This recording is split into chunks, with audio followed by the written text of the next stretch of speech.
What's up, everyone? Welcome to the Power Play with CJ. I just want to focus in on the Boston Bruins. Looks like they're going to retain Claude Julien 2 weeks after new GM Don Sweeney said he's the head coach as of today, which hasn't changed. Right now, it looks like he's going to be back to open next year. And then you look at apparently Bruce Cassidy and Mike Milbury are their replacement options if and when things go south. Cassidy's the Providence Bruins head coach. He's done a pretty good job in the AHL. But Mike Milbury, really? I was a Bruins head coach when I was born, 1991. Okay. That's, if you've heard him talk, you can do better than Mike Milbury, which set the bar really low for yourself, apparently.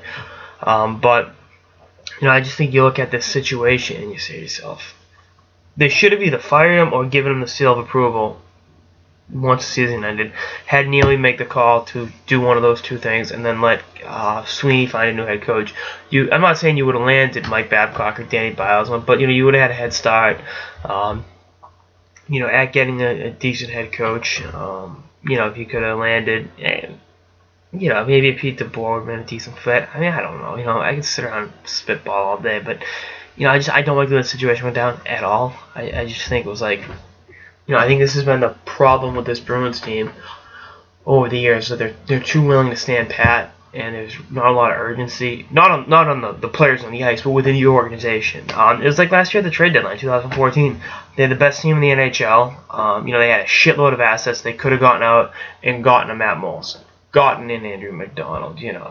Made a move, shored up that blue line, gotten another winger, and they sat there and they brought in Andre Missaros. That was it. You look at how cheap, a player like Thomas Vanek went for at that deadline. You couldn't have landed this guy. I know Vanek kind of sucked in Montreal, but they could have gotten a deal done and got him, even better than what they had in those playoffs. And, that's just the nature of the beast with this team. And I think this is a almost direct reflection of that. You look at an organization that, well, he might be our head coach, he might not be. And then if you fire him, there's all the best options are off the market. And you could go after a Guy Boucher or a Kevin Dineen, maybe even a Phil Housley, who was linked to the Devils job. But, you got to be... I'm not a Claude guy. I've never been his biggest supporter, but you got to be more respectful to that. You got to treat your head coach that brought you to 2 Stanley Cup final, won you your first cup in 40 years, and had made you a perennial contender. You got to show more respect than that. I get respect in baseball, and respect in sports on the whole. Baseball is kind of an overrated, abstract concept, but it really pisses me off to see the way they treated Claude, and maybe it's a segue for something else, but again, I don't like it. And we'll see what happens. But right now he's the coach, and if the team starts out 1-3 next year, see you later, I guess. Whatevs.